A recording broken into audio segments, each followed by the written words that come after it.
大家好，欢迎来到 K 线西游战法频道，订阅我的频道，读懂 K 线背后的秘密。今天是北京时间2022年10月5日下午的13:05，在这里呢为大家解读比特币的行情。那么我们看一下外围市场道琼斯工业指数在周五的表现啊，出现了一个1.26%的上涨。这个上涨呢是因为美国高官宣布啊，接下来的日子里面加息会放缓。那么这则消息呢出现在美国加息75个基点之后，也就是说一个巴掌之后啊，又给了颗甜枣啊，市场出现了反弹。但我们看到了行情走到这里面，趋势上的东西非常明显啊。首先是道指从高点36952之后啊，出现了2轮半的周线级别下跌息由，周线级别下跌息由之后出现周线级别的反弹，周线反弹，然后对称性的周线下跌。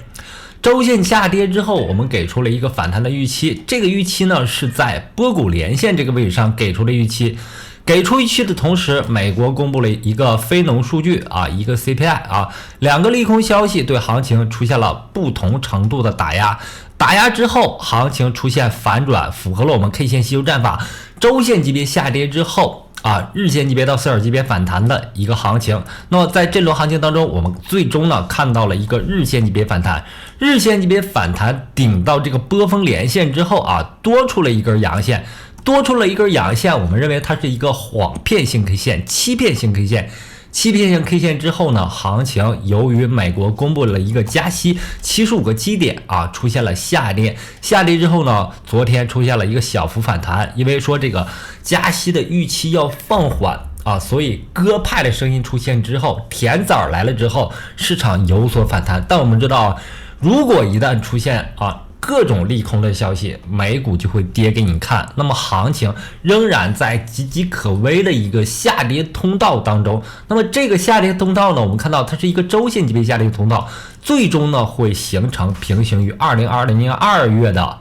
这一轮下跌。那么对于美股来说，反弹不构成反转，它的下跌呢依然在继续。昨天呢只是因为消息面上的利好啊，出现了一个短暂的反弹。那么接下来的行情当中啊，接下来的几周当中啊，特别是在年底，接近年底，目前是在11月份啊，接下来的行情当中，我依然看空美股啊，有一个继续下跌的在下跌趋势当中的一个走势。昨天晚间鸽派声音，也就是加息放缓预期的这个声音发布呢，让比特币出现了同步美股的一轮上涨。那么这轮上涨呢，我们之前就给出了一个目标点位，就是在$21,500到$22,000附近啊。当前行情的最高点已经非常接近啊，非常接近。我们刚观察到当前行情最高点21470，差$30，接近我给出了一个目标点位21,500。那这个点位上方呢，我们看到上方存在什么呢？存在169均线和5月份波峰连线形成的一个压力啊。当前时间节点它是站上了144均线，但是上方依然存在2个压力大山。那么在这种情况下呢，我们同时观察到了169均线和144均线是不断的下移的，因此熊市并没有因为当前的反弹而改变。所以呢，我不断的在重复，行情反弹发生了，但是呢，我们一定要注意当前的反弹的位置，正是我们应该不断在行情当中布局空单的一个位置。那么这轮行情我们给出的一个总结的规律就是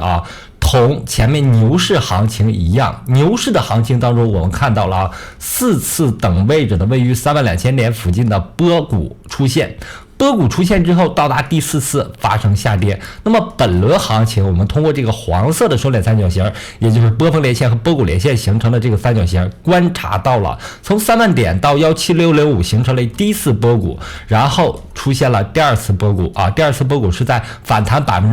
43%附近发生的。那么第二次波谷形成之后长达1个多月的一个第3次波谷出现。第3次波谷出现之后，我提出了一个别人都不能理解的概念，就是反弹会发生。我提出的概念是横有多长，竖有多高，并且第3次波谷这里面一定是容易发生反弹的。那么行情走到这里面，我们看到反弹的幅度也已经出现了18.5%左右的反弹。那么这轮反弹啊，已经在第3次的这个位置上回补了从3万点到17665这个缺口啊。我们看到1次回补，2次回补，第3次回补。那么第3次回补目前正在进行当中，这个高点最终没有出现的情况下，谁也不能预测到高点在哪里。但是我们应该小心行情，一定要注意的是，行情一定会出现第4次波谷。如果第4次波谷$19,000到18500出现之后，会符合江恩的4次等位置波谷定律，行情一定会急转直下不断的下跌，出现新低。那么当前行情在反弹过程当中的左侧交易你应该有观察仓，应该逐渐布局了这个时间点是应该逐渐布局空单的一个时间点。那同时呢，我们看到了本轮行情并不是以比特币做这个龙头的，而是以以太坊莱特币狗狗币推特系的一些板块做龙头。那么很多币种呢都突破了，并且站上了1690均线。那么只有比特币在这个位置上还没有站上那么耐心等待比特币出现高点之后回落下来等待这个过程演化出来。那么时间节点呢现在时间是11月5日，我认为11月15日前后这个高点的出现是非常有必然性的，直到12月底会出现一个极端的一个低点。这个极端的低点呢，我认为是在$10,500附近，也就是比特币的最大跌幅，从69000点下跌85%之后，它的残值剩15%最后的低点仍然坚信是在$10,500附近。那么当前行情依然是一个下行趋势当中的反弹，反弹之后还要下行，所以呢做空是大的趋势。那么在趋势当中呢，我们之前给出了一个位置是21,500到$22,000，这个区域上呢要不断的布局空单给出的理由呢是由于这个均线系统和压力线给出的。那么第3点呢，就是要不断的控制自己的仓位你的仓位要缓慢进场，分仓进场，设置止损最终呢会获得行情当中下跌趋势当中给了我们的巨大利润。在昨天和今天的反弹过程当中我们并没有看到以太坊对比特币的交易对，也就是以太坊对比特币的比值出现进一步的上涨。那么对于它的这个比值呢，我们认为这轮行情从去年5月份波谷连线通过焦点之后的这个线呢构成了以太坊对比特币的一个压力位，这个压力位呢在0.08附近在0.08附近。那么目前它受阻于这个压力未来呢可能会形成一个下跌的过程，也就是说以太坊对比特币的比值容易出现一个周线级别的下跌细游。这个周线级别的下跌细游一旦出现呢，会平行于前面行情当中的这一轮下跌，也就是去年今年5月份的这波下跌，平行之后以太坊会有一个加速下跌的过程。那么对于以太坊本身来看以太坊对 USDT 的这个交易对呢，我们看到它在之前的行情当中出现了周线级别的下跌，悟空阴线悟空阴线出现之后走8根阴线和沙僧阴线，沙僧阴线震荡盘整之后出现了上涨。但是这个上涨我们看到了在周线和日线2个时间级别受到了一个压力位的限制。那么这个压力线呢是由高点4877点出现之后波谷连线在这里面形成的压力。这条压力线呢对整轮的下跌过程起到了非常重要的压制作用。只有今年3月份发生了一轮突破之后迅速下跌回到这个压力线的下面的这个部分。那么这轮行情我们看到以太坊在1685附近在这个位置上，在日线级别上目前反复对这个位置出现了一个冲击之后但目前始终没有突破。那在1650附近你就可以逐渐的去对以太坊埋伏空单之后呢，我们有一个预期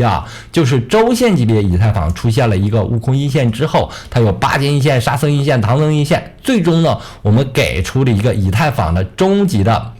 本轮行情的一个终极的目标位是在$1100。$1100跌破之后如果行情继续下行，会出现平行于2022年4月到2022年6月的这一轮下跌。行情当中很多这种平行结构，一旦出现平行结构呢，比如说这个反弹呢也和这块我们当前时间的这轮反弹相互平行。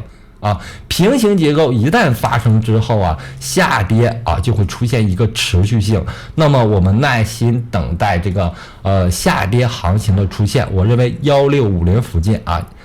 同比特币一样的是可以逐渐的去埋伏这个空单了。因为我们看到道指目前它在反弹过程当中，这个趋势已经完成，阴线出现之后道指的阴线出现之后，它的下跌趋势已经开始。那么周五仅仅是因为消息面的反弹让它涨了1个多点涨上来之后，怎么涨上来的？我认为它还要怎么跌下去，因为它的标志性的阴线已经出现。那么这样的话一定会影响比特币，影响以太坊。那么周六周日这2个交易日是特殊的因为美股没有开盘。在美股没有开盘的情况下，市场受情绪影响出现了一轮反弹，它不具有持续性。以太坊上方的压力是结构性的压力，比特币上方的压力有结构性的压力，有169日的压力。所以呢，在这些压力的阻止下以太坊和比特币目前很难有好的表现。我认为逐渐的布局空单在这轮行情当中逐渐的布局空单，随着道指的下行，随着比特币的下行，那么整轮的这一轮的反弹行情已经很快要接近尾声要接近尾声。对于山寨币来说我认为还是要重点关注就是推特板块、狗狗币板块还有今天说的这个马斯克说的这个 People 这个代币也可以重点关注。那么目前来看这些代币呢有一个共同的特征，就是站上了169日均线，站上144，站上169日均线之后，它的上行趋势已经产生之后，对于目前的龙头币种狗狗币来说，它当前的位置我们看到了悟空阳线，日线级别悟空阳线出现之后，8阶阳线目前走在沙僧阳线，唐僧阳线已经出现了，日线级别上涨西游结束之后，它要做一个什么呢？时间级别切换，方向切换的调整。这个调整呢是不断的演化过来的。演化过程当中，我们可以很自然的画出它的波峰连线，很顺理成章的画出它的波谷连线。在这样的震荡过程当中，很容易酝酿出多头行情，让它的一个上涨趋势得以延续。虽然目前我们看到行情当中这里面我们很多人会感觉到这个位置高位了，但是我们知道 K 线西游战法当中有这样的一个时间级别切换、方向切换的逻辑，就是在日线级别上涨之后，有可能出现小时线级别到4小时级别的调整。调整之后，如果它的趋势并没有发生改变的话，它的时间级别上涨的时间级别目前它的趋势是上涨，是反弹，上涨的时间级别有可能由日线级别转换为周线级别。如果它是一个非常强势的上涨的话，有可能转换到周线级别所以呢，在年底的这段行情当中，我们不得不注意的是在很多强势币种，道指、马斯克、Mina、Band、People 这些强势币种走完一轮日线级别上涨西游之后很有可能有个别的币种走出周线级别的上涨。那有这样的预期的前提下我们对于它的现货来说，应该早布局，在结构的调整过程当中布局。怎样布局呢？我们在这几堂课程当中反复说了高点出现之后，它要做震荡，震荡过程当中它会对前面拉升过程当中的筹码空缺形成反复的回补动作，回补动作一旦完成，必然会构成收敛三角形，在收敛三角形的接近焦点的这个位置上，会容易发生突破。那么我们在震荡过程当中就要埋伏第一个仓位，容易发生突破的同时，风险也是同样存在的也容易发生下跌。但是下跌呢，如果是上涨趋势，我们判断它是上涨趋势，下跌它是有底部的，在底部的这个位置上，我们要埋伏第二个仓位这样的话，无论怎样它走如果在震荡过程当中走的话，我们第一个仓位会获利，那么我们第二个仓位没有进场的，还没有进场了这样的话，第一种情况我们会获利。那么第二种情况发生的话，就是在震荡过程当中，我们已经埋伏了第一个仓位，下跌下来之后，我们再埋伏第二个仓位。如果绕过中心点焦点这个变盘区之后它容易走这个延长线部分的反弹，那么我们第二个仓位需要进行减仓，在获利过程当中减仓我们也容易获利。那么在行情的底部的这个位置上呢，我们要有一个止损位置的设置。止损位设置呢，是为了保护我们最多的本金这样呢，通过这种逻辑上的入场方式，我们很容易在现货的上涨趋势当中获得很多的利润那么目前我已经刚才给出提示了，关注的重点币种正是这些强势的币种道指、People、Band 像我昨天给出的这个 RSS3它是 Musk 的子币种它是依托于 Musk 公链做出的这个一个应用做出了一个应用最早 RSS 是论坛嘛这些值得关注的热点币种我们现在还是可以考虑建立一些仓位的依然可以考虑建一些仓位的包括 Mina 它是这个推特的一个钱包一个非常小的钱包它的是一个清节点。那么好，今天的节目就到这里。对我 K 线稀有战法感兴趣的朋友们，可以在当当网、淘宝网上购买我的这本同名书籍。同时，非常感谢大家一直以来的支持和观看，希望大家能够订阅我的频道，加入我的 Telegram 群或者 VIP 群。感谢大家，再见。